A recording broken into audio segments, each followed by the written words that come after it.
नमस्कार सांग मैंने आपण मानु समस्त को मो स्टोरी चैनल रे स्वागत। चलतु कहानी सुनिबा प्रेम बंधन भाग 3 द्वितीय भाग रे आपण माने सुनिथिले चंदू कुमुदा को प्रेम निवेदन करिछि। एबे चलतु आगो को सुनिबा करी काहेकि निजको कष्ट देबो। चंदू संगे संगे कहिले मो मन कथा तुमे एते भावनी, तुमे मते समय दियो, मु सेतिकी रे संतुष्ट होई जिबी। मु कहली मु तो मना कली, तुमे जहा भाबुछ भाब। शुभरात्रि चंदू। चंदू कहले शुभरात्रि कही मते आउ सबुज संकेत देल नहीं तो। मु कहली तुम लंडन सब उल्टा कि माने ना को हाँ बोली बुझ। चंदू कहले मु शुणिछि काले सबु झियो मानकर ना रे हाँ थाए। मु कहली आउ कौन कौन शुणिछ। सी कहले आगक सिना मो सह रहिले कौन कौन शुणिछि कहबी, नहले केमिति कहबी। मु कहली मोर शुणिबार कौन आवश्यकता अछि, मु कौन सेथिरे पीएचडी करिबी। चंदू हसी कहले हाँ कले किछि असुविधा नहीं तो। मु तलकू चली आसिली, आउ सीए भी तांकर रूम को चलीगले शोइबा पई। राति सारा निद हलानी। ए चंदू मो भलिया झियो को भल पाउछि काहेकि, आउ मु एते जल्दी ए सबरे राजी हेबिनी। मो बापा भाई को पसंद ही मो पसंद हेब, नहेले चंदूर परिवार मो परिवार सरल गाउली मध्यवित्त हेबार मजा उड़ेइब। ना ना मु ए सबु हेबाकू देबिनी। ए चंदू मते 2 दिन पूर्वरु गाउली कही गाड़ी देउथुला, तेबे हठात परिवर्तन तार मो मनर संदेह को बढ़ई देउछि। सीए जहा भी हो मो बापा बो आसीगले आई को धरी मु चली जीवी मो गाँ को। मोर ए कादुअरे पशिबार नहीं कि गोड़ धोइबार नहीं। ए प्रेमटा होउछि आ बलद मते बिंद भली। ना ना भाई ए सबु किला को मोर नेबार नहीं। मु मो गाँ दुनिया रे सहरर ए माया बंधनरु संपूर्ण मुक्त। हेले एतिकिरे मो कबाट पाखरे चंदूंकर पाद शब्द मो छातीर स्पंदन को बढ़ई देउथुला। ए पिलाठारु जेते दूर को मु जीवाकू चाहूछि सेते पाखकू टाणी हेबार कारणटा कौन हेई पारे। ना से जहा भी हो मो भाव प्रवणतार रज्जु मते नियंत्रण करिबार अछि। मु जाकी जुकी हेई मो तकिया को छातीरे जाबुड़ी धरी सोई पड़िली। सकाळ उठिली, वाश बेसिन सामना रे मो पाई फूल आउ गुड मॉर्निंग मेसेज देखिली, आउ जानिली ए सब चंदूर ही काम। देखि सारी चारिआडे चाही आगो को मुह धोई चलिली। मोर चा पीवा अभ्यास, तेणु रोसई घर को गली। हेले लोपिता पछरु डाकिला कुमुदा तो चा तैयारी सरीछि। मु सोफा पाख को आसिली, चंदू भी बसिथिले। मो कप संगे संगे मो हाथ को बढ़ई दे कहले good morning, here is your coffee. मु कहली कॉफी मते भल लागेनी। लोपिता कहला चा नहीं, कॉफी करी देइछि चंदू, पी दे प्लीज। मो कॉफीर ऊपर लभर सिंबल देखी मते चिड़ा लागुथुला, हेले किछि न कही मु कॉफी पी उठीगली। लोपिता गाधुआ घर को पशिगला। चंदू कहले कुमुदा कॉफी केमिति लागिला। मु कहली कॉफी भल लागिला, हेले ता ऊपरर से यात्रा सब मते बेकार लागिला। लोपिता आउ मु रेडी हेई कॉलेज बाहरिलु। चंदू ही आमको छाड़ीबाकू गला। मु किछि कहलिनी, कॉलेज आड़कू माड़ी गली। चंदू पछरु डाकी कहले दा। मु फेरी आसी कहली कौन हला, तुमे ए ब्लैक सालवार सूट रे पूरा बढ़िया देखा जाउछ। मु कहली तुमे एइथिपाई मते पछरु डाकिलो। चंदू कहले कुमुदा अरे ना ना आउ गोटे कथा पचार थिला तुमको। मु कहली पचार, हेले शीघ्र कारण मोर क्लास पाई डेरी होउछि। सी कहले तुमे से दिन फोन ने काहाकू कहउथिबार मु सुनिछि जे सह कॉलेज घर को पळेइबो बोली। सतरे कौन तुमे जीवो, प्लीज कुह कुमुदा सतर कौन तुमे आज ही चली जीवो। मु कहली हाँ कॉलेज क्लास सरिले रोहन आसी नहीं जीव मते। चंदू कहले सतरे चली जीवो। मु कहली मिछरे आउ सब जानती कि। चंदू कहले मुह सुखई हो जहा तुम इच्छा। मु कहली तुमे काहेकि एते मन दुख करूछ। चंदू कहले मो मन दुख हेउछि जानि पारुछटी, तेबे मो मन दुखर कारणटा काहेकि बुझी पारुन। मु कहली किछि कहूछ कि चंदू।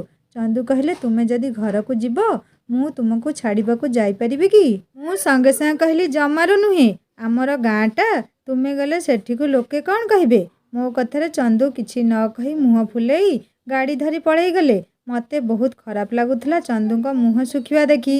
हेले मु क्लास भीतर को पसी गली। लोपिता कहउतला कुमुदा तू कौन सतरे जीवु। मु कहली आउ तो घरे केते दिन रहिबी कहिलु। लोपिता कहला मु आज जाए थरटिए हेले मो घर तो घर करिनी, हेले तू करिदेलु ना। मु तुम घर को गले मास मास रुहे। ता मुह सुखिवा देखी मु कहली हो मु आज दिनटा रहिबी, काली मते तू जमारू रोकिबुनी। सीए कहला अंकल आंटी तो आई को आनी आसी नांदी, तू काहेकि एते व्यस्त होउछु। मु कहली मो भाई कथा मोर मने पड़लानी। एते दिन जाए मो घर को छाड़ी कोउठी भी रहे ना, ଲୋପିତା କହିଲା ହଉ ଠିକ୍ ଅଛି, କାଲି କିଏ ଦେଖିଛି, କାଲି ହେଉ ଦେଖିବା ତୁ ଯିବୁ କି ନ ଯିବୁ। କ୍ଲାସ୍ରେ ମନ ଲାଗୁନଥାଏ। ଚନ୍ଦୁଙ୍କର ମୋ ପ୍ରତି ବ୍ୟବହାରରେ ପରିବର୍ତ୍ତନକୁ ଭାବି ଭାବି ମୋତେ କ୍ଲାସ୍ରେ ମନ ଲାଗୁନଥାଏ। ମୋ ଅନ୍ୟମନସ୍କତାକୁ ଦେଖି ମ୍ୟାଡ଼ାମ୍ କହିଲେ କୁମୁଦା, ମୋତେ କାହିଁକି ଲାଗୁଛି ତୁମେ ମୋ ଆଜିର କ୍ଲାସ୍ର ପାଠକୁ ବିଲକୁଲ ହିଁ ଶୁଣିନ। ମୁଁ ଠିଆ ହେଇ କହିଲି ମ୍ୟାମ୍, ଦେହ ଭଲ ନାହିଁ ତ, ସେଥିପାଇଁ ମୋର ଧ୍ୟାନ ହଟିଯାଉଛି ପାଠରୁ। ମ୍ୟାମ୍ କହିଲେ ଠିକ୍ ଅଛି, ଲୋପିତାଠୁ ବୁଝି ନେବ। ମ୍ୟାମ୍ ବୁଲି ପଡ଼ି ପୁଣି ପଢ଼େଇବାକୁ ଲାଗିଲେ। ଲୋପିତା କହିଲା ତୋର ଦେହ ଭଲ ନାହିଁ ନା ମନ ଭଲ ନାହିଁ ବା? ମୁଁ କହିଲି ତୋତେ ଯାହା ଲାଗୁଛି ସେଇଟା ମୋର ଉତ୍ତର। ଲୋପିତା ସଙ୍ଗେ ସଙ୍ଗେ କହିଲା ମୋ ଭାଇକୁ ମିସ୍ କରୁଛୁ, ସେଇଥିପାଇଁ ଧ୍ୟାନ ତା ଉପରେ, ଆଉ ପାଠରେ କୁଆଡ଼େ ଧ୍ୟାନ ରହିବ। ମୁଁ କହିଲି ଚୁପ୍ କର, ତୋ ଭାଇକୁ କାହିଁକି ମୁଁ ମିସ୍ କରିବି? ମୋତେ କ'ଣ ଭାବିବା ପାଇଁ ଆଉ କିଛି ଭଲ ଜିନିଷ ନାହିଁ ଯେ ମୁଁ ତୋ ଭାଇକୁ ମନେ ପକେଇବି? ଲୋପିତା କହିଲା ତୁ ଯେତେ ଲୁଚେଇଲେ ବି ଚନ୍ଦୁ କଥା ହିଁ ଭାବୁଥିଲୁ, ମୁଁ ଠିକ୍ ଜାଣିଛି। ମୁଁ ହାତ ଯୋଡ଼ି କହିଲି ମା, ମୋର ତୋ ଭାଇ ଆଉ ତୋର ଚାରି ଖୁରାକୁ ଦୂର ଜୁହାର। ଲୋପିତା କହିଲା ଆୟୁଷ୍ମତୀ ଭବ, ଆଉ ବାକି ଆଶୀର୍ବାଦ ଚନ୍ଦୁ ଆସିଲେ ଦେଇଦେବ। ମୁଁ କହିଲି ତୁ ବି ତୋ ଭାଇ ଭଳିଆ ଟିକେ ସ୍କ୍ରୁ ଢିଲା। ଲୋପିତା କହିଲା ସେଇଥିପାଇଁ ତ ତୁ ହିଁ ମୋ ଭାଇର ସ୍କ୍ରୁ ଟାଇଟ୍ କରିପାରିବୁ ବୋଲି ମୋ ଭାଇ ଆଉ ମୁଁ ତୋ ପଛରେ ପଡ଼ିଯାଇଛୁ। ମୁଁ କହିଲି ଆଉ ବେଶୀ ନ ଗପି ଚାଲେ, କ୍ଲାସ୍ ସରିଲାଣି, ଘରକୁ ଯିବା, ମୋତେ ଭୋକ ଲାଗିଲାଣି। ଆମେ ଦୁଇଜଣ କ୍ଲାସ୍ରୁ ବାହାରି ଆସିଲୁ।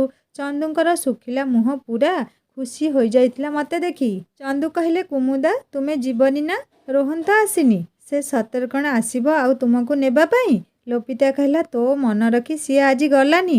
ବୁଝିଲୁ ଚନ୍ଦୁ, ତୋତେ ସେ ପସନ୍ଦ କରୁଛି ହେଲେ କହିପାରୁନି। ଚନ୍ଦୁ ମୋ ମୁହଁକୁ ଚାହିଁ ହସୁଥିଲେ ଆଉ ମୁଁ ଲୋପିତା ଉପରେ ଚିଡ଼ୁଥିଲି। ଲୋପିତା କହିଲା ଚନ୍ଦୁ, କ'ଣ ଖାଇବା ଟିକେ ଆଣେ, ତୁମ ପ୍ରାଣପ୍ରିୟାଙ୍କୁ ଭାରି ଭୋକ। ଚନ୍ଦୁ କହିଲା ଏଇ ଆଗରୁ ନେଇଯିବା। ମୁଁ କହିଲି ଲୋପିତା, ବେଶୀ ଚିଡ଼େଇଲେ ଏଇଠୁ ଓହ୍ଲେଇ ଚାଲି ଚାଲି ପଳେଇବି। ଲୋପିତା ମୋତେ କୁଣ୍ଢେଇ କହିଲା ଆରେ ମୁଁ ମଜା କରୁଥିଲି, ତୁ ଏତେ ସିରିୟସ୍ କାହିଁକି ହେଇଯାଉଛୁ? ଚନ୍ଦୁ ସଙ୍ଗେ ସଙ୍ଗେ ଚିପ୍ସ ପ୍ୟାକେଟ୍ ମୋ ହାତକୁ ବଢ଼େଇ କହିଲେ କୁମୁଦା, ନିଅ ଖାଇନିଅ। ମୁଁ କହିଲି ନା, ମୁଁ ଖାଇବିନି। ଚନ୍ଦୁ କହିଲେ ପ୍ଲିଜ୍ ଖାଇନିଅ। ମୁଁ ଆଣି ପ୍ୟାକେଟ୍ଟା ହାତରେ ଧରିଲି। ଲୋପିତା କହିଲା ଆରେ ଖୋଲେ ପ୍ୟାକେଟ୍ଟା ଖାଇବା। ଜାଣିଲୁ ଚନ୍ଦୁ, ମୋତେ କାହିଁକି ଲାଗୁଛି ମୁଁ କବାମେ ହଡ଼ି ବୋଲି। ଚନ୍ଦୁ କହିଲା ଲୋପିତା, ସିଏ ଚିଡ଼ୁଛନ୍ତି, ତୁ କାହିଁକି ତାଙ୍କୁ ଚିଡ଼ଉଛୁ? ଲୋପିତା କହିଲା ତୋତେ ଭାରି ବାଧୁଛି ତ? ଚନ୍ଦୁ ହସି କହିଲେ ବାଧିବନି, ମୋ ଉଡ୍ବିଙ୍କୁ କିଛି କହିଲେ ତୁ ଆଚ୍ଛା କଥା କହୁଛୁ। ସେମାନଙ୍କର କଥା ଶୁଣି ମୁଁ ଆଉ କିଛି ନ କହି ଚୁପ୍ ହେଇ ବସି ପଡ଼ିଲି। ଚନ୍ଦୁ କହି ଆସୁଥିଲେ କୁମୁଦା, ସେମାନଙ୍କର କଥା ଶୁଣି ମୁଁ ନୀରବ ରହିବାକୁ ଠିକ୍ ମନେ କଲି। ବେଳେବେଳେ ଲାଗେ ସତରେ ନୀରବତା ସବୁଠାରୁ ଭଲ ଚିଜ ଏଇ ଦୁନିଆରେ। ମୋତେ ଏମିତି ଚୁପଚାପ ବସିବା ଦେଖି ଚନ୍ଦୁ କହିଲେ କୁମୁଦା, ଏମିତି ନୀରବି ଗଲେ ତୁମେ, ମୋତେ ଜମାରୁ ଭଲ ଲାଗେନି, ପ୍ଲିଜ୍ ରାଗନି। ଲୋପିତା କହିଲା ବାପ୍ରେ କି ପ୍ରେମ, ଉଛୁଳି ପଡ଼ୁଛି। ଆଜି ତ ପୂର୍ଣ୍ଣିମା ନୁହେଁ ଚନ୍ଦୁ, ତେବେ ତୁମ ପ୍ରେମ ସମୁଦ୍ରରେ ଏତେ ଜୁଆର କାହିଁକି? ଚନ୍ଦୁ କହିଲେ ମୋର ବା ଖାଣ୍ଟି ପ୍ରେମ, ସେଇଥିପାଇଁ ବିନା ପୂର୍ଣ୍ଣିମାରେ ଜୁଆର ହେଉଛି। ଲୋପିତା କହିଲା ଆଉ କାହାର ପାଣିପୋଷା ପ୍ରେମ ଥାଏ କି? ଚନ୍ଦୁ କହିଲା ହଁ ଥାଏ ନା, ଯାହାର ଲଭ୍ ଟ୍ରୁ ହେଇନଥାଏ। ଲୋପିତା କହିଲା ତୁ ପୂର୍ବ ଜନ୍ମରେ ଲଭ୍ ମାଷ୍ଟର ଥିଲୁ କି? ଚନ୍ଦୁ କହିଲେ ହଁ, ଆଉ ଏ ଜନ୍ମରେ ମୁଁ ଲଭ୍ ମାଷ୍ଟର ଅପଡେଟ୍ ଭର୍ଜନ। ହେଲେ ମୋ ଡାର୍ଲିଂ ଇଣ୍ଟେନସନ୍ ପାଇଁ ପରମିଶନ ଦେଉନାହାନ୍ତି। ମୋତେ ତ ଜୋରରେ ରାଗ ଲାଗୁଥିଲା ସେଇ ଦୁଇ ଜଣଙ୍କ କଥୋପକଥନ ଶୁଣି। ଚନ୍ଦୁଙ୍କୁ ମୁଁ ସଙ୍ଗେ ସଙ୍ଗେ ରାଗିକି କହିଲି ତୁମକୁ ଭଲ ନ ଲାଗିଲେ ମୁଁ କିଛି କରିପାରିବିନି। ଥରେ କହିଛି କାହା ଭଲ ଖରାପ ଉପରେ ମୋର କିଛି କରିବାର ନାହିଁ। ତୁମକୁ ଭଲ ଲାଗିବାକୁ ମୁଁ ଆସିନି, ମୋର ଅସୁବିଧା ଅଛି ତେଣୁ ମୁଁ ଆସିଛି। ଘର ସାମ୍ନାରେ ପହଞ୍ଚି ଯାଇଥିଲୁ, ମୁଁ ଘର ଭିତରକୁ ପଶିଗଲି। ମୋ ପଛେ ପଛେ ଚନ୍ଦୁ, ତାପରେ ଲୋପିତା ଘରକୁ ଆସିଲେ। ଲୋପିତା ଫୋନ୍ ନେଇ ବାହାରକୁ ଚାଲିଗଲା ତା ପାପାଙ୍କ ଫୋନ୍ ଆସିବାରୁ। ଚନ୍ଦୁ କହିଲେ କୁମୁଦା ଧନ୍ୟବାଦ, ତୁମେ ମୋ କଥା ମାନି ଘରକୁ ଗଲନି। ମୁଁ କହିଲି ତୁମେ ବୋଧେ ଅନ୍ଧବିଶ୍ୱାସରେ ଅଛ, ମୁଁ କାହିଁକି ତୁମ କଥାରେ ରହିବି ମ, ମୁଁ ମୋ ଇଚ୍ଛା ହେଲା ରହିଲି। ଚନ୍ଦୁ କହିଲେ ଏତେ ଚିଡ଼ୁଛ କାହିଁକି? ଏତେ ସୁନ୍ଦର ମୁହଁ ରାଗିଲେ ପୁରା ଖରାପ ଦେଖାଯାଉଛି। ମୁଁ କହିଲି ତୁମକୁ ଦେଖିଲେ ମୋତେ ଚିଡ଼ା ଲାଗୁଛି। ଜୋକ ଭଳି ପଛରେ ଲାଗିଯାଇଛ, କେତେ ଝିଅଙ୍କ ଜୀବନ ସହ ଏମିତି ଖେଳିଛ। ତୁମ ଆଡ଼େ ତ ଏସବୁ ନର୍ମାଲ ବୋଲି ମୁଁ ଶୁଣୁଛି। ତୁମେ ଯଦି ସେଇଆ ଭାବି ମୋତେ ପଟେଇବାର ଚେଷ୍ଟାରେ ଥିବ, କିଏ ଜାଣେ, ତୁମେ ନହେଲେ ରିଚା ଭଳି ଝିଅକୁ ଛାଡ଼ି ମୋ ପଛରେ କାହିଁକି ପଡ଼ିଛ? ମୁଁ ଗାଉଁଲି, ମୋତେ ସହଜରେ ତୁମ ଜାଲରେ ଫସେଇ ପାରିବ ସେଇଥିପାଇଁ, ତାପରେ ୟୁଜ୍ କରି ଫୋପାଡ଼ି ଦେଇ ଚାଲିଯିବ। ତୁମ ବିଦେଶରେ ଏସବୁ ନୀତି ପ୍ରତିଦିନ ଘଟେ, ହେଲେ ମୁଁ ଏତେ ସହଜରେ ଏସବୁ ହେବାକୁ ଦେବିନି ମୋ ନିଜ ସହ। ତୁମକୁ ସରଳ ଭାଷାରେ ବୁଝେଇଲି, ତୁମ ସହ ମୋର ସମ୍ପର୍କ ଗଢ଼ି ହେଇ ପାରିବନି, ତଥାପି ତୁମେ ମୋ ପଛରେ ହାତ ଧୋଇ ପଡ଼ିଯାଇଛ। ଚନ୍ଦୁ ରାଗିକି ମୋ ଗାଲରେ ଗୋଟିଏ ଚଟକଣା ବସେଇ ଦେଇ କହିଲେ, ମୋ ସହିବାର ସବୁ ସୀମା ପାର କରେଇଦେଲ ତୁମେ। ଆରେ ମୁଁ ଯୋଉ କୁମୁଦା ଶାନ୍ତ ସରଳମନା ବୋଲି ଭଲ ପାଇଥିଲି, ହେଲେ ତାର ବ୍ୟବହାର ଏତେ ରୁକ୍ଷ ବୋଲି ମୁଁ ଜାଣିନଥିଲି। ସେ ଝିଅ ଗୋଟିଏ କି ଝିଅ, ଯାହାର ଭାଷାରେ ମଧୁରତା ନାହିଁ, ପ୍ରତି କଥାରେ ଚିଡ଼ଚିଡ଼ା ସ୍ୱଭାବ ମୋତେ ଆଦୌ ଭଲ ଲାଗେନା। ମୋ ବିଷୟରେ ତୁମେ କ'ଣ ଜାଣିଛ? ମୁଁ ଦେହଲୋଭୀ ନା କ'ଣ? What rubbish you are talking? You are metal to use or what that I will throw you? Don't be in illusion. Just remember I love you. That's way I am here. ମୁଁ କିଛି ନ କହି ମୋ ଆଖିରୁ ଲୁହ ବୋହି ଯାଉଥିଲା। ଏଇଥିପାଇଁ ନୁହେଁ ଯେ ଚନ୍ଦୁ ମୋତେ ଚାପୁଡ଼ାଟିଏ ମାରିଲେ ବୋଲି, ବରଂ ମୋ ମନରେ ଗଭୀର ଆଘାତ ଲାଗିଲା ଏଇଥିପାଇଁ ଯେ ମୁଁ ଏତେ ଖରାପ କରି ଚନ୍ଦୁଙ୍କୁ କାହିଁକି କହିଲି। ତାଙ୍କ ମନରେ ଆଘାତ ଦେଇ ମୁଁ କିଛି ବି ଠିକ୍ କଲିନି। ସେ ତ ମୋତେ ତାଙ୍କୁ ଭଲ ପାଇବା ପାଇଁ ବାଧ୍ୟ କରିନାହାନ୍ତି, ବରଂ ବଦଳରେ କିଛି ସମୟ ମାଗିଛନ୍ତି। ଚନ୍ଦୁ ରାଗିକି ପଳେଇଲେ। ଡ୍ରେସ୍ ନ ବଦଳେଇ କାନ୍ଦି କାନ୍ଦି ଶୋଇପଡ଼ିଲି।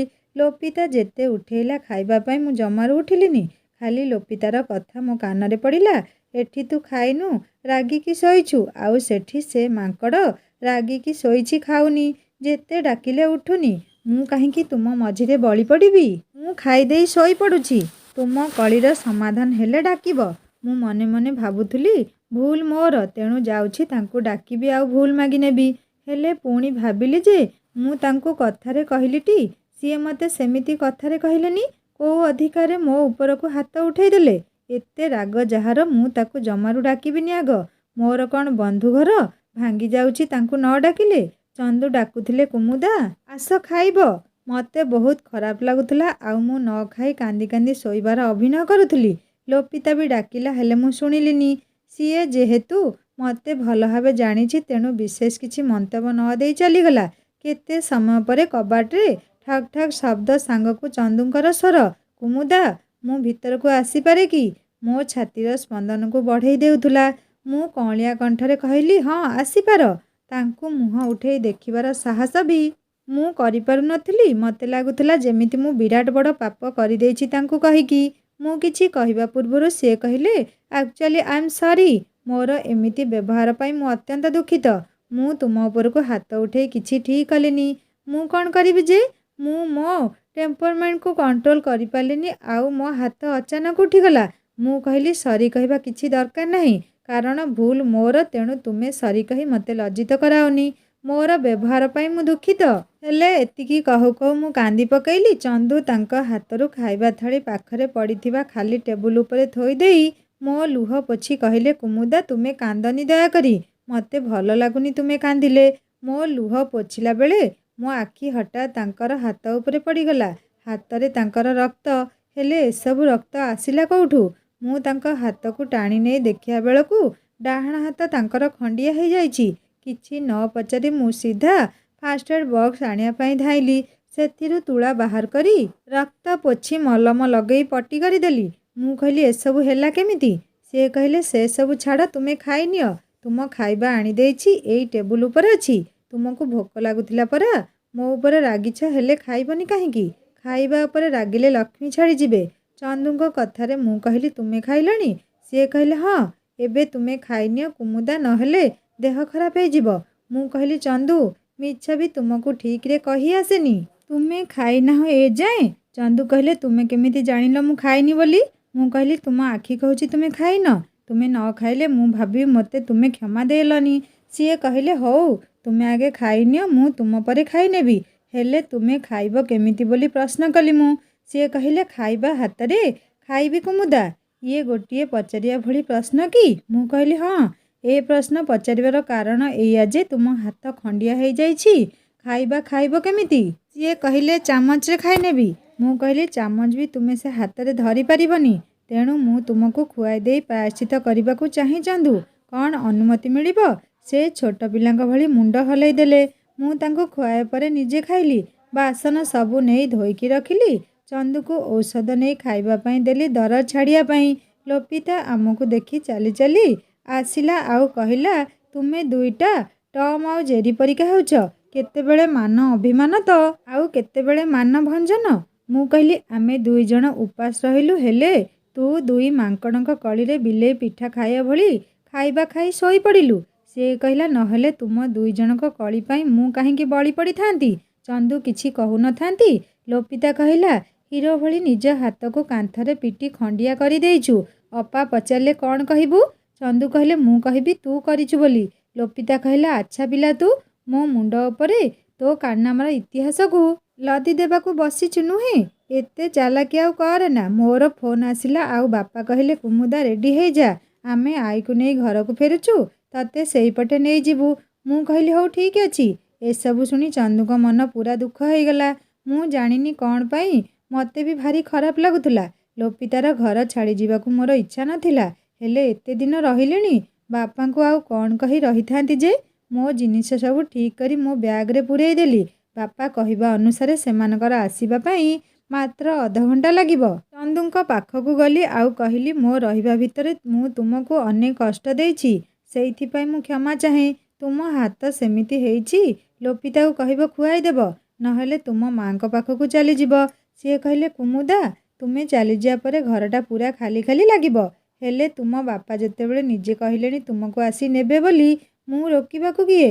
ଭଲରେ ରୁହ, ହେଲେ ଏବେ ବି ମୁଁ ତୁମର ଉତ୍ତରର ଅପେକ୍ଷାରେ ରହିବି। ମୁଁ କିଛି ନ କହି ଚାଲି ଆସିଲି। ବାପା ଆସିଯାଇଥିଲେ ଆଉ ମୁଁ ମୋ ଗାଁକୁ ଚାଲି ଆସିଲି। ଆଈ ଆସିଥାଏ, ତେଣୁ ଘରେ ଅନେକ କାମ, ବୋଉକୁ ମୁଁ ସାହାଯ୍ୟ କରୁଥାଏ। ଦିନ ତ ସେମିତି କାମରେ କାମରେ କଟି ଯାଉଥାଏ, ହେଲେ ରାତି ହେଲେ ମୋତେ ଯେମିତି ଲାଗୁଥାଏ ମୋର ଭାରି ମନେ ପଡ଼ୁଛି ଚନ୍ଦୁଙ୍କ କଥା। ଯେତେଥର ମନକୁ ବୁଝଉଥାଏ ମନ ବେଲଗାମ ହେଉଥାଏ। କ'ଣ କରିବି? କେମିତି ପଚାରିବି ଚନ୍ଦୁଙ୍କ ହାତ କେମିତି ଅଛି? ଲୋପିତାକୁ କଲ୍ କଲେ ସିଏ ବହୁତ ଚିଡ଼େଇବ ମୋତେ, ତେଣୁ ଚୁପ୍ ରହି ମନେ ପକେଇବା ଛଡ଼ା ଆଉ କିଛି ଉପାୟ ନଥିଲା। ଆଈର କାମ ସାରୁ ସାରୁ ମୋର ଡେରି ହେଇଗଲା, ଆଉ କଲେଜ ଯାଇପାରିଲିନି। କିଛି ସମୟ ପରେ ମୋତେ ଲୋପିତା ଫୋନ୍ କଲା ଆଉ କହିଲା, କୁମୁଦା କାହିଁକି ଆସିଲୁନି? ମୁଁ ତାକୁ କହିଲି ଘରେ କାମ ଥିଲା ତେଣୁ ଆସିପାରିଲିନି। ସେ କହିଲା ନୋଟ୍ ସବୁ ଫୋନ୍ରେ ଫଟୋ ଉଠେଇ ପଠେଇଦେବ ବୋଲି। ତା ପର 2 ଦିନ ଆମର କଲେଜ ଛୁଟି ଥିଲା। ମୋତେ ଜମାରୁ ଭଲ ଲାଗୁନଥାଏ। ବୋଉକୁ ସାହାଯ୍ୟ କରିବା ସମୟ ତକ ଠିକ୍, ହେଲେ ବଳକା ସମୟରେ ମୋର ମନ କଷ୍ଟ ହେଉଥାଏ।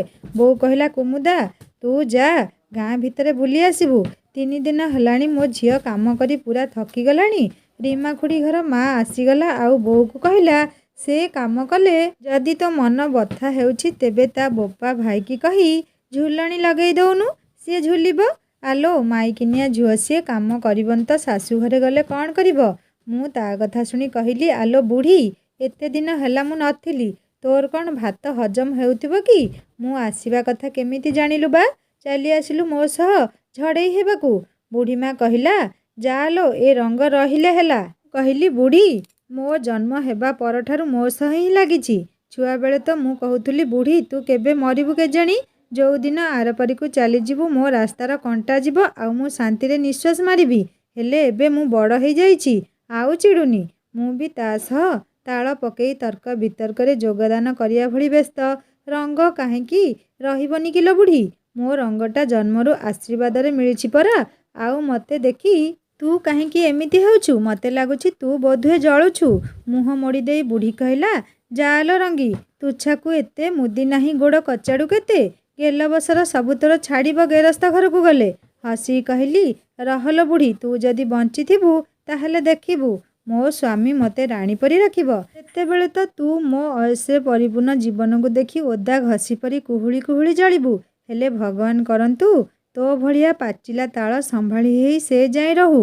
ମୋ କଥା ଶୁଣି ବୋଉ ଆଗ ମୁରୁକି ହସିଦେଲା, ହେଲେ ମାଆକୁ କାଳେ ଖରାପ ଲାଗିବ ବୋଲି କହିଲା, କୁମୁଦା ସିଏ ତୋର ଗୁରୁଜନ ପରା, ଏମିତି କ'ଣ ପାଇଁ କହୁଛୁ ତାଙ୍କୁ? ଏସବୁ ଭଲ କଥା ନୁହେଁ। ଆଉ ସିଏ ଯୋଉ ମୋତେ କହୁଛି ବୋଉ, ସେ ସବୁ ପୂରା ଠିକ୍ ନୁହେଁ କି? ସେତେବେଳେ ତ ତୁ କିଛି କହୁନାହୁଁ ମାଆକୁ। ଆଲୋ ସିଏ ପରା ତୋର ବୁଢ଼ୀମା, ସେଇଥିପାଇଁ ଥଟ୍ଟା ହେଉଛନ୍ତି। ଆଉ ତୁ କାହିଁକି ତୁଚ୍ଛାରେ ରାଗୁଛୁ? ଗୋଡ଼ କଚାଡ଼ି ରାଗରେ ମୁଁ ଚାଲିଗଲି। ଆଈ ଡାକିବାରୁ ତା ପାଖକୁ ଯାଇ ତା ଔଷଧ ଖୁଆଇ ମୁଁ ମୋ କୋଠରୀକୁ ଚାଲିଗଲି। ସନ୍ଧ୍ୟା ଧୂପର ସମୟ। ମୁଁ ମୋ ରୁମ୍ରେ ଫୋନ୍କୁ ବାରମ୍ବାର ଦେଖୁଥାଏ। ଫୋନ୍କୁ ବାରମ୍ବାର ଦେଖିବାର କାରଣ ମୁଁ ନିଜେ ବି ଜାଣିନି। ମୋତେ ଏମିତି କାହିଁକି ଲାଗୁଛି? ଚନ୍ଦୁ ମୋତେ ଚାପୁଡ଼ା ମାରିଥିଲେ ବୋଲି ନିଜ ହାତକୁ କାନ୍ଥରେ ପିଟି ଖଣ୍ଡିଆ କରିଦେଇଛନ୍ତି। ଏସବୁ ମୋତେ ଲୋପିତା କହିଲା ବୋଲି ସିନା ମୁଁ ଜାଣିଲି, ହେଲେ ମୁଁ ଘରକୁ ଫେରି ଆସିବା ଏତେ ଶୀଘ୍ର ହେଇଗଲା ଯେ ମୁଁ ତାଙ୍କୁ କିଛି ବି ପଚାରି ପାରିଲିନି। ଲୋପିତା ବି ଟିକିଏ ଫୋନ୍ କରି ଚନ୍ଦୁଙ୍କ କଥା କହୁନି। କ'ଣ କରିବି ଆଉ ନିଜକୁ ରୋକି ପାରୁନି। ହେଲେ ମୁଁ ଏତେ କ'ଣ ପାଇଁ ତାଙ୍କ କଥା ଭାବୁଛି? ସିଏ କ'ଣ ମୋ ଭଳି ଭାବୁଥିବେ? ଯଦି ହଁ ତେବେ ସିଏ ତ ମୋ ନମ୍ବର ଲୋପିତାଠାରୁ ନେଇପାରିଥାନ୍ତେ। ହେ ଛାଡ଼, ମୁଁ କଲ୍ କରିବିନି। କିଛି ସମୟ ପରେ ମୋ ଫୋନ୍ ରିଙ୍ଗ୍ ହେବାରୁ ମୁଁ ଫୋନ୍ ରିସିଭ୍ କଲି। ହ୍ୟାଲୋ, ହଁ ଲୋପିତା କହ। ମୁଁ ଲୋପିତା ନୁହେଁ, ଚନ୍ଦୁ କହୁଛି। ଏକ ବିରାଟ ନୀରବତା ଆଉ ମୋ ମନ ଭିତରରେ ଦଲକାଏ ଥଣ୍ଡା ପବନ ଯେମିତି ମୋ ଛାତିର ସ୍ପନ୍ଦନକୁ ବଢ଼େଇ ଦେଉଥିଲା। ବୟସର ବଗିଚାରେ ପ୍ରେମ ପ୍ରଜାପତିଟା ଉଡ଼ି ଆସି ମୋ କାନରେ କହୁଥିଲା, ଏତେ ଆନମନା ଆଉ ଖୁସିର କାରଣ କ'ଣ କୁମୁଦା? ମୋ କୁଆଁରୀ ସ୍ୱପ୍ନ ସବୁ ବାସ୍ତବତାରେ ପରିଣତ ହେବା ପାଇଁ ପ୍ରେମର ମିଠା ଦରଜର ଅନୁଭବକୁ ଚାହିଁ ବସିଥିଲେ ଯେମିତି। ହ୍ୟାଲୋ, ହ୍ୟାଲୋ କୁମୁଦା, ଆରେ ତୁମେ କୁଆଡ଼େ ଚାଲିଗଲ? ହ୍ୟାଲୋ, ଆରେ ମୁଁ ଚନ୍ଦୁ କହୁଛି। ତୁମେ କ'ଣ ଦିନ 3ଟାରେ ମୋତେ ଭୁଲିଗଲ ନା କ'ଣ? ନା, ଭୁଲିନି ତୁମକୁ। ତୁମ ହାତ ଠିକ୍ ହେଇଗଲା? ମୁଁ ସେଦିନ ତରବରରେ ଭୁଲିଗଲି ତୁମକୁ ପଚାରିବା ପାଇଁ। ହଁ, ଏବେ ଭଲ ଅଛି। ଆଉ ତୁମେ କେମିତି ଅଛ? ମୁଁ ଏକଦମ ଫିଟ୍ ଆଣ୍ଡ ଫାଇନ୍ ଅଛି। And what about you? ମୁଁ ଭଲ ଅଛି। ହେଲେ ମୋ ଯୋଗୁଁ ତୁମେ କ'ଣ ପାଇଁ ହାତ ଖଣ୍ଡିଆ କଲ? ତା ବି କାନ୍ଥରେ ପିଟି ପିଟି? ଚନ୍ଦୁ, ମୋତେ ଏସବୁ ବହୁତ କଷ୍ଟ ଲାଗିଲା ଶୁଣି। ଆରେ ମୋ ହାତ ତୁମ ଯୋଗୁଁ କାହିଁକି ଖଣ୍ଡିଆ ହେବ? ମୋ ହାତ ତ ଭଙ୍ଗା କାଚରେ ବାଜି କଟିଗଲା। ସେସବୁ ଛାଡ଼, ଏବେ କୁହ ମୋତେ ମିସ୍ କଲ କି ନାହିଁ? ହଁ, ମିସ୍ କଲି ନା, ବହୁତ ମିସ୍ କଲି। କ'ଣ? ହେ ଭଗବାନ, ଆଜି ସୂର୍ଯ୍ୟ କୋଉ ଦିଗରେ ଉଦୟ ହେଲେ କେଜାଣି? ତୁମ ମୁହଁରେ ଆଜି ଏସବୁ ଶୁଣି ମୋତେ ଲାଗୁଛି ତୁମକୁ ମୋ ସହ ପ୍ରେମ ହେଇଗଲା ବୋଧେ। ହେ ଭଗବାନ, ମୁଁ କ'ଣ କହିଦେଲି? ମୋ ନିଜ କଥାକୁ କହିବାକୁ ପଡ଼ିବ ବୋଲି ମନେ ମନେ ଭାବିଲି। ହଁ, ମୁଁ କାହିଁକି ତୁମକୁ ମିସ୍ କରିବି ମିଷ୍ଟର? ବରଂ ମୁଁ ବହୁତ ଖୁସି ଯେ ମୁଁ ତୁମଠାରୁ ଅନେକ ଦୂରରେ ଆଉ ମୋ ଗାଁରେ ମୁଁ ମୋ ସାଙ୍ଗ ରୋହନ ସହ ବହୁତ ଭଲରେ ଅଛି। ହଁ, ଠିକ୍ ଅଛି, ଖୁସି ହୁଅ ରୋହନ ସହ। ଚନ୍ଦୁ ରାଗିକି ଫୋନ୍ କାଟିଦେଲେ। ହେ ଭଗବାନ, ମୁଁ କ'ଣ କଲି? ଏତେ ଚାହୁଁଥିଲି ସିଏ ଫୋନ୍ କରନ୍ତୁ ବୋଲି, ଆଉ ମୁଁ ଚଣ୍ଡୀ କାହିଁକି ଏମିତି କଲି? ଏବେ ମୁଁ କ'ଣ କରିବି? ବୋଉ ଡାକୁଥିଲା କୁମୁଦା, ଆଲୋ ବାପାଙ୍କୁ କିଏ ନାଲି ଚା ତିଆରି କରିଦେ। ହଁ, ଆସୁଛି ବୋଉ। ଚା ଚୁଲିରେ ତିଆରି କରି ବାପାଙ୍କ ପାଇଁ କାଚ ଗ୍ଲାସରେ ଢାଳି ନେଇକି ଗଲି। କୁମୁଦା, ଏଇଟା ଚା ନା ସମୁଦ୍ର ପାଣି? କାହିଁକି ବାପା, କ'ଣ ଭଲ ଲାଗୁନି? ଆରେ ଏତେ ଗୁଡ଼ାଏ ଲୁଣ ପକେଇ ଦେଇଛୁ। ଏତେ ଅନ୍ୟମନସ୍କ କ'ଣ ପାଇଁ ମା? ଚିନି ବଦଳରେ ଲୁଣ ପକେଇ ଦେଇଛୁ। ହେ ଭଗବାନ, ଏବେ କ'ଣ କହିବି ବାପାଙ୍କୁ? କିଛି ସମୟ ଭାବିଲା ପରେ ବାପା, ଭୁଲରେ ପକେଇ ଦେଇଛି, ଆଉ ଥରେ କରି ଆଣି ଦେଉଛି। ମୋ ସହ ଏସବୁ କ'ଣ ହେଉଛି? କେମିତି ଏସବୁକୁ ମୁଁ ଚଳେଇବି? ସବୁ ନାଟର ଗୋବର୍ଦ୍ଧନ ଏଇ ଚନ୍ଦୁ। କ'ଣ ଏମିତି ପାଗଳଙ୍କ ଭଳି ଗପୁଛୁ କିଲୋ କୁମୁଦା? ଆଲୋ, ସେ ଚୁଲି ମୁଣ୍ଡରେ କେହି ନାହାନ୍ତି, ହେଲେ ତୁ କ'ଣ ପାଗଳିଙ୍କ ଭଳି ଗପି ଚାଲିଛୁ? ନା ବୋଉ, ମୁଁ କାହିଁକି କାହା ସହ ଗପିବି ବା? ଚୁଲି ମୁଣ୍ଡ ଅନ୍ଧାର ତୋର ଭ୍ରମର କାରଣ। ମୁଁ କାହିଁକି ଗପିବି ଯେ? ଭାଇ ବଡ଼ ପାଟିରେ ଡାକୁଥିଲେ। କୁମୁଦା, ଆରେ ତୋ ଫୋନ୍ ଆସିଛି। କୁମୁଦା, କୁମୁଦା, ତୋ ଫୋନ୍ ପରା ବାଜୁଛି। ହଁ ଭାଇ, ଆସୁଛି ବାପାଙ୍କୁ ଚା ଦେଇକରି। କିଏ ଫୋନ୍ କରିଛି ଯେ? ଚନ୍ଦୁ ତ ରାଗିକି ଫୋନ୍ କାଟିଦେଲେ। ତେବେ ଆଉ କିଏ କରିବ? ମୋର କେତେ ଇଚ୍ଛା ଥିଲା ଦୁଇପଦ କଥା ହେବା ପାଇଁ। ରୋହନ ନାଁ ଶୁଣୁ ଶୁଣୁ କାଟିଦେଲେ। ହେ ଭଗବାନ, ମୁଁ ଏବେ କ'ଣ କରିବି? ଏମିତି ଛୋଟ ଛୋଟ କଥାକୁ ଧରିଲେ କ'ଣ ଚଳିବ? କୁମୁଦା, ଆରେ ତୋ ଫୋନ୍ଟା ନେ। କେତେ ଭାବୁଛୁ ଆଉ ତୁ କ'ଣ ପାଇଁ ଏତେ ଅନ୍ୟମନସ୍କ ହେଉଛୁ? ନା ଭାଇ, କିଛି ନୁହେଁ। ମୋ ଦେହ ଖରାପ ଯୋଗୁଁ ଭଲ ଲାଗୁନି। ଆରେ ତୋ ଦେହଟା ପୁଣି କ'ଣ ହେଲା? ଔଷଧ ଦରକାର ଯଦି ମୋ ସହ ଚାଲୁନୁ। ନା ନା ଭାଇ, ସେମିତି ଠିକ୍ ହେଇଯିବ। ଆଉ ଥରେ ଫୋନ୍ ବାଜିବାରୁ ମୁଁ ରିସିଭ୍ କଲି। ରୋହନ ଫୋନ୍ ଦେଖି ମୋ ମନଟା ଖଟା ହେଇଗଲା। ହେଲେ ଜୀବନରେ ମୋର ଟିକିଏ ପରିବର୍ତ୍ତନ ଆସିଛି, କାରଣ ମୁଁ ଯାହା ସହ ସବୁ ବାଣ୍ଟିପାରେ ତାଠାରୁ କେହି ଜଣେ ଆଜି କାହିଁକି ବେଶୀ ମନେ ପଡ଼ୁଛି। ତଥାପି ଭାରି ହୃଦୟରେ ଫୋନ୍ ରିସିଭ୍ କଲି। ହ୍ୟାଲୋ, ହଁ କହ ରୋହନ। ଆବେ, ତତେ କେତେ ଥର ଫୋନ୍ କଲିଣି? ତୁ ତ ବିଦେଶୀ ମାଲରେ ଖୁସି ଅଛୁ। ଫୋନ୍ କାହିଁକି ଉଠେଇବୁ ତୁ? ମାଙ୍କଡ଼ ମୁହାଁ, ତୁ କାହିଁକି ତାକୁ ବିଦେଶ ମାଲ କହୁଛୁ? ଆଉ କ'ଣ ଡାକିବା ତାକୁ? ତୁ କହିଦେଉନୁ। ମୁଁ ସେଇ ନାଁରେ ଡାକିବି। ହେଲେ ଗୋଟେ କଥା, ତାକୁ କହିଲେ ତତେ କାହିଁକି ବାଧୁଛି? କିଛି ତ ଗୋଟିଏ ଚାଲିଛି। ଆରେ ମୋତେ କାହିଁକି ବାଧିବ? ତୋର ଯାହା ଇଚ୍ଛା ତାକୁ ଡାକେ। ମୋର ଯାଏ କେତେ କି ଆସେ କେତେ? ହଉ ଠିକ୍ ଅଛି, ତୁ ଫୋନ୍ ରଖେ, ମୁଁ କାଲି ତୋ ପାଖକୁ ଯିବି। ଗଲେ ସବୁ ଜଣାପଡ଼ିବ। ମୁଁ ହସିକି ଫୋନ୍ ରଖିଦେଲି। ହେଲେ ମୁଁ ମୋ ମନର ଅବସ୍ଥାକୁ ଦେଖି ଲାଜ କରୁଥିଲି। ଏସବୁ କ'ଣ ମୋ ସହ ଘଟୁଛି? ମୋର ଅନ୍ୟମନସ୍କ ହେବାର କାରଣ ଯେ ଚନ୍ଦୁ। ମୋତେ ଆଉ ଏସବୁ ଆଦୌ ଅଛପା ନଥିଲା। ହେଲେ ତେବେ ମୁଁ କ'ଣ ସତରେ ଚନ୍ଦୁକୁ ମନେ ମନେ ଭଲ ପାଇ ବସିଲିଣି? ଛି ଛି, ନା ନା, ଏସବୁ କଦାପି ହୋଇ ନପାରେ। ମୋ ବାପା ଭାଇଙ୍କୁ କାଟିଦେଇ ଏସବୁ କରିବି? କଦାପି ନୁହେଁ। ମୋ ମନକୁ ନିୟନ୍ତ୍ରଣ କରିବାର ଅଛି। ଯେମିତି ହେଲେ ବଡ଼ କଷ୍ଟରେ ମୁଁ ମୋ ନିଜକୁ ନିୟନ୍ତ୍ରଣ କରିବାର ପ୍ରୟାସରେ ସମ୍ପୂର୍ଣ୍ଣ ରୂପେ ଅକ୍ଷମ ହୋଇପଡ଼ୁଥିଲି। ମୁଁ ଜାଣିନି, ଯେତେ ଭୁଲିବାକୁ ମୁଁ ଚେଷ୍ଟା କରୁଥିଲି ସେତେ ମନେ ପଡ଼ୁଥିଲେ ସିଏ। ପ୍ରେମର ସେ କାଉଁରୀ ସ୍ପର୍ଶ ମୋତେ ଶୁଆଇ ବସେଇ ଦେଉନଥିଲା। ହଜାରେ ପ୍ରୟାସ ସତ୍ତ୍ୱେ ମୁଁ କାହିଁକି ବେଶୀ ଅନ୍ୟମନସ୍କ ହୋଇପଡ଼ୁଥିଲି।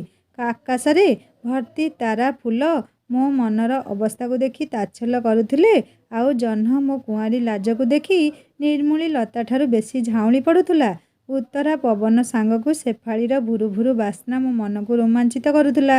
ନିଆରା ଅନୁଭବରେ ମୋ ମନଟା କାହିଁକି ଗୋଳେଇ ଘାଣ୍ଟି ହେଉଥିଲା। ବୋଉର ଡାକରେ ମୁଁ ପ୍ରକୃତିସ୍ଥ ହେଲି। ଆ ଖାଇବୁ ଆ, ରୁଟି ତରକାରୀ ପରା ତୋର ଥଣ୍ଡା ହେଲା। ହଁ ବୋଉ ଆସୁଛି କହି ମୁଁ ଚାଲିଗଲି ଖାଇବା ପାଇଁ। ଖାଇସାରିବା ପରେ ଆଈ ପାଦରେ ତେଲ ମାଲିସ କରି ମୁଁ ଶୋଇବା ପାଇଁ ଗଲି। କୋଉ ନିଦ ଅଛି ଯେ? ଆଗରୁ ଶୁଣିଥିଲି କୁଆଡ଼େ ଏ ପ୍ରେମ ହେଲେ ନୁହୁଁଛୁଣା ମନଟା ଭଲ ମାନେ ନାହିଁ ବୋଲି। ଆଉ ଭୋକ ଶୋଷ ନିଦ କୁଆଡ଼େ ସବୁ ଭୁଲିଯାଏ ମଣିଷ। ଏ ସବୁକୁ ମୁଁ ଜୀବନରେ ପ୍ରଥମ ଥର ପାଇଁ ଅନୁଭବ କରୁଥିଲି। ଭାବୁ ଭାବୁ ନିଦ ହେଇଗଲା। ସକାଳୁ ଉଠି କଲେଜ ଯିବା ପାଇଁ ବାହାରିଲି ମୋ ଭାଇ ସହ। ସଅଳ ପହଞ୍ଚି କଲେଜ ଫାଟକଠାରୁ ଅଳ୍ପ ଦୂରରେ ଥିବା କୃଷ୍ଣଚୂଡ଼ା ଗଛ ତଳେ ବସି ପଡ଼ିଲି। ପ୍ରତୀକ୍ଷା କରିବାଟା କେତେ କଷ୍ଟ ମୁଁ ଅନୁଭବ କଲି ସେଦିନ। ତଳେ ପଡ଼ିଥିବା କୃଷ୍ଣଚୂଡ଼ା ଫୁଲକୁ ହାତରେ ଧରି ଏକା ଲକ୍ଷ୍ୟରେ ଫାଟକ ଆଡ଼କୁ ଚାହିଁ ବସିଥିଲି। କେତେ ସମୟ ଅପେକ୍ଷା ପରେ ଲୋପିତା ଆସିଲା। ହେଲେ ମନ ମୋର ଫିକା ପଡ଼ିଗଲା ତାକୁ ଏକୁଟିଆ ଦେଖି। ହାଏ କୁମୁଦା, କେମିତି ଅଛୁ? ହଁ ଭଲ ଅଛି। ଆଉ ତୁ କେମିତି ଅଛୁ? ବହୁତ ଭଲ ଅଛି ମୁଁ। ହେଲେ ମୋତେ ଦେଖି ତୁ ଏତେ ଖୁସି ଦେଖାଯାଉନୁ କାହିଁକି? ଖୁସି? ତତେ ମୋ ଖୁସି ହେବାଟା କେମିତି ଜଣା ପଡ଼ିଥାନ୍ତା ମ୍ୟାଡ଼ାମ ଯଦି ମୁଁ ବାଣ ରୋଷଣୀ କରି ଡିଜେ ବଜେଇ ନାଚିଥାନ୍ତି ତେବେ। ହା ହା ହା, ହ୍ୱାଟ୍ ଏ ଜୋକ୍ କୁମୁଦା। କେମିତି ଆସିଲୁ? ପଦବାବୁଙ୍କ କାରରେ ଆସିଲି। ଚନ୍ଦୁଙ୍କ କାରରେ ଆସିଲୁ? ହେଲେ ସେ ତ ତୋ ଭାଇ। ତେବେ ତାକୁ ଫର୍ମାଲିଟି ମାରି ବାବୁ କାହିଁକି ଡାକୁଛୁ? ଆଉ ଚନ୍ଦୁ କାହାନ୍ତି? ଦେଖାଯାଉ ନାହାନ୍ତି ତ। ମୁଁ ଚନ୍ଦୁ ନାଁ ହିଁ ଆଦୌ ଧରିନି ମୋ ତୁଣ୍ଡରେ। ପଦବାବୁଙ୍କ କାର ମାନେ ମୋ ପାଦରେ ଚାଲିକି ଆସିଲି। ହେଲେ ତୋତେ ଚନ୍ଦୁ ନାଁଟା ଆଜିକାଲି ବେଶୀ ଶୁଭୁଛି। କଥା କ'ଣ? ଧୀରେ ଧୀରେ ପ୍ରେମ ପବନଟା ଛାତି ଭିତରେ ବାଡ଼େଇବା ଆରମ୍ଭ କରିଦେଲାଣି କି? ବେଶୀ ଗପେନା, ସେମିତି କିଛି ନାହିଁ। ହେଲେ ପଛକୁ ବୁଲିବା ବେଳକୁ ଚନ୍ଦୁ ହିଁ ଥିଲେ। ମନକୁ ମୋର ଅଫୁରନ୍ତ ଖୁସି ମିଳିଗଲା ଯେମିତି। ଲୋପିତା ଜାଣି ଜାଣି ଆଗକୁ ପଳେଇଲା ଆଉ ମୁଁ ପଛକୁ ରହିଗଲି। ହେଲେ ଚନ୍ଦୁ ମୋ ସହ କଥା ନ ହେଇ ଚାଲି ଯାଉଥିବା ଦେଖି ମୋ ପାଟିରୁ ହଠାତ୍ ବାହାରି ପଡ଼ିଲା, ଚନ୍ଦୁ ପ୍ଲିଜ୍, କିଛି କଥା ଅଛି। ପାଦ ତାଙ୍କର ଅଟକିଗଲା ଆଉ ମୋ ଛାତିର ସ୍ପନ୍ଦନଟା ଧକ୍ ଧକ୍ ହେଇ ବଢ଼ି ଚାଲିଥିଲା। ହଁ କୁହ, କାହିଁକି ଡାକିଲ? ମୋ ପାଖେ ସମୟର ଖୁବ୍ ଅଭାବ। ରାଗିଛ? ମୁଁ ଦୁଃଖିତ ସେଦିନ ପାଇଁ। ହଉ ସରିଲା ତୁମର କ୍ଷମା ପ୍ରାର୍ଥନା। ତେବେ ମୁଁ ଆସୁଛି। ଜଲ୍ଦି ଯାଅ। ତୁମ ରୋହନ ଦେଖିଲେ ପୁଣି କାଳେ ଖରାପ ଭାବିବ। ତୁମେ ତାହେଲେ ରୋହନକୁ ଈର୍ଷା କରୁଛ? ହଁ କରୁଛି, କାରଣ ମୁଁ ତୁମକୁ ଭଲ ପାଏ। ମୋ ସ୍ଥାନରେ ତୁମେ ଯଦି ଆଉ କାହାରିକୁ ଟେକି ଦେଇ ଖୁସି ହେଉଛ ହୁଅ, ହେଲେ ଏ ସବୁକୁ ମୁଁ ଆଦୌ ସହ୍ୟ କରିପାରିବିନି। ମୁଁ ଈର୍ଷା କରିବିନି ତ ଆଉ କ'ଣ କରିବି? ହାତ କେମିତି ଅଛି ଚନ୍ଦୁ? ମୋର କିଛି ହେଲେ ତୁମକୁ କିଛି ଫରକ ପଡ଼ିବ? ମୋତେ ତ କାହିଁକି ଲାଗୁନି। ତେବେ ଏସବୁ ଫର୍ମାଲିଟି, ଡ୍ରାମାବାଜି କାହିଁକି? I don't like it at all. Be happy on your own space with that Rohan. Good bye. Chandu please, ତୁମେ ଯେମିତି ଭାବୁଛ ସେମିତି କିଛି ନୁହଁ। ଭଗବାନ, ହଉ ଛାଡ଼, ତମେ ବି କ'ଣ ବୁଝିବ। ମୁଁ କାଲି ରାତିସାରା ଶୋଇନି ତୁମେ ଆସିଲେ ସରି କହି କଥା ହେବି ବୋଲି। ହେଲେ ବାବୁଙ୍କ ରାଗକୁ ତ ଦେଖ, ଦୁମୁ ଦୁମୁ ହେଇ ଚାଲିଗଲେ। ମୁଁ କୁଆଡ଼େ ନାଲି ଲଙ୍କା ଆଉ ମୋର ବହୁତ ରାଗ। ହେଲେ ମୁଁ ତ ଦେଖୁଛି ମୋ ଠାରୁ ବେଶୀ ରାଗି ସେ ନିଜେ। ହଉ, କୋଉ ପାଣି କୁଆଡ଼େ ଯାଉଛି, ଖାଲି ଦେଖିବାଟା ବାକି ରହିଲା ଯାହା। ମୋ କ୍ଲାସ୍ ଡେରି ହେଲାଣି, ମୁଁ ଯାଏଁ। ଏଠି ଠିଆ ହୋଇ କିଛି ଲାଭ ନାହିଁ। କୁମୁଦା, ଏତେ ଶୀଘ୍ର ଚାଲି ଆସିଲୁ ଯେ? କ'ଣ ଚନ୍ଦୁ ଚାଲିଗଲା କି? ଆଉ ତୋ ମୁହଁ ଏମିତି ଧାନ ଓଷା ହାଣ୍ଡି ଭଳି କାହିଁକି କରିଛୁ? ଆରେ କହ, କ'ଣ ହେଲା? ଆଉ ପ୍ରଶ୍ନର ଗଦା ମାରିଦେଲୁନି ମୋ ପାଇଁ। ଏତେ ଗୁଡ଼ାଏ ପ୍ରଶ୍ନ, ଆଉ ତା ପୁଣି ଏକା ସଙ୍ଗେ। କାହା ଉତ୍ତର ଆଗ ଦେବି କହିଲୁ? କ୍ରମାନୁସାରେ ସମସ୍ତ ପ୍ରଶ୍ନର ଉତ୍ତର ବିନା ମିଛ ଆଉ ଦ୍ୱିଧାରେ ପରିପ୍ରକାଶ କରନ୍ତୁ। ନଅଟଙ୍କି ବାଜି କିଏ ତୋଠାରୁ ଶିଖିବ? ଆଗରୁ ଡିଗ୍ରୀ ଅଛି କି ତୋ ପାଖରେ? ଯା ବେ, ତୋର ଯୋଉ କଥା। ଆବେ କହୁନୁ, ଏତେ ଫୁଲେଇ କାହିଁକି ହଉଛୁ? ପ୍ରେମିକ ପ୍ରବର ଚାଲିଗଲେ ଆଉ କ'ଣ ପ୍ରେମ ଏବେ ବୁଲେଟ୍ ଟ୍ରେନ୍ର ରୂପ ନେଲାଣି ନା ଚକ ବିହୀନ ଶଗଡ଼ ଗାଡ଼ି ପରି ପଡ଼ିଛି? ଚନ୍ଦୁ ରାଗିକି ଚାଲିଗଲେ। ଆଉ ଶୁଣେ, ମୁଁ ସେ ପ୍ରେମ ଫ୍ରେମ କିଛି କରୁନି ବୁଝିଲୁ। ତୋ ଭାଇକୁ ବି ବୁଝେଇ ଦେବୁ। ହେଲେ ସେ ରାଗିଲା କାହିଁକି? ହଉ ଠିକ୍ ଅଛି, ତୁ ଭଲ ପାଉନୁ ତ ରିଚା ମୋ ଭାଉଜ ହେବ। ହଉ, ମୁଁ ଆଜି ଯାଇ ତାକୁ ମନା କରିଦେବି, ତୁ ବ୍ୟସ୍ତ ହଅନା। ସେ ରିଚା ନା ମୋ ଚନ୍ଦୁଙ୍କ ନାଁ ସହ ଶୁଣି ମୋ ବ୍ରହ୍ମ ଚିଡ଼ୁଥିଲା, ହେଲେ ଲୁଚେଇବା ପାଇଁ ମୁଁ କହିଲି, ହଁ ସେ ରିଚା ତୋ ଭାଇ ସହ ପୁରା ପରଫେକ୍ଟ ଯୋଡ଼ି ବନିବ, ଆଉ ସେ ତୋ ଭାଉଜ ହେବା ପାଇଁ ପୁରା ଯୋଗ୍ୟ। ତୁ ଏବେ ତୋ ଭାଇକୁ ଏକଥା ଫୋନରେ କହିଦେ, କାଳେ ଭୁଲିଯିବୁ, କାରଣ ତୋର ସର୍ଟ ମେମୋରିଆଲ ରୋଗଟା ଜନ୍ମଗତ ନା, ସେଇଥିପାଇଁ ଏବେ କହିଦେ। ହା ହା ହା କୁମୁଦା, ମୋତେ କାହିଁକି ଲାଗୁଛି ବତ୍ସ ତୁମେ ଜଳୁଛ ଆଉ ପୋଡ଼ା ଗନ୍ଧ ଟିକକ ମୋ ନାସିକା ପୁଟରେ ବାଜୁଛି। ଆଚ୍ଛା କଥା, ମୁଁ କାହିଁକି ଜଳିବି? ସାଙ୍ଗମାନେ, କୁମୁଦା ମନେ ମନେ ଚନ୍ଦୁକୁ ଭଲ ପାଉଥିଲେ ବି କାହିଁକି ପ୍ରକାଶ କରିପାରୁନଥିଲା, ତାହା ଜାଣିବା ଏହି କାହାଣୀର ଭାଗ 4ରେ। କାହାଣୀ କେମିତି ଲାଗୁଛି ମୋତେ ନିଶ୍ଚୟ କମେଣ୍ଟ କରି ଜଣାଇବେ। ଆଉ ଯଦି ଭଲ ଲାଗୁଥିବା ଲାଇକ୍ ଟିକେ କରିବେ, ସାଙ୍ଗମାନଙ୍କ ସହିତ ସେୟାର କରିବେ। ଆଉ ଯଦି ମୋ ଚ୍ୟାନେଲରେ ଆପଣମାନେ ନୂଆ ଅଛନ୍ତି ତାହେଲେ ସବସ୍କ୍ରାଇବ୍ କରି ପ୍ଲିଜ୍ ବେଲ୍ ଆଇକନ୍ ଦବାଇ ଦେବେ। ମୋର ଗୋଟେ ହିନ୍ଦୀ ଷ୍ଟୋରି ଚ୍ୟାନେଲ୍ ଅଛି, ଯାହାର ଲିଙ୍କ୍ ମୁଁ ଏହି ଷ୍ଟୋରିର ଡେସ୍କ୍ରିପ୍ସନରେ ଦେଇଦେବି। ଆପଣମାନେ କ୍ଲିକ୍ କଲେ ସୁନ୍ଦର ସୁନ୍ଦର ହିନ୍ଦୀ ଷ୍ଟୋରି ପଢ଼ିପାରିବେ, ଶୁଣିପାରିବେ। ଏବେ ମୋତେ ବିଦାୟ ଦିଅନ୍ତୁ, ଜଲ୍ଦି ନେଇ ଆସିବି ଏହି କାହାଣୀର ଭାଗ 4 ରହୁଛି। ନମସ୍କାର, ଜୟ ଜଗନ୍ନାଥ।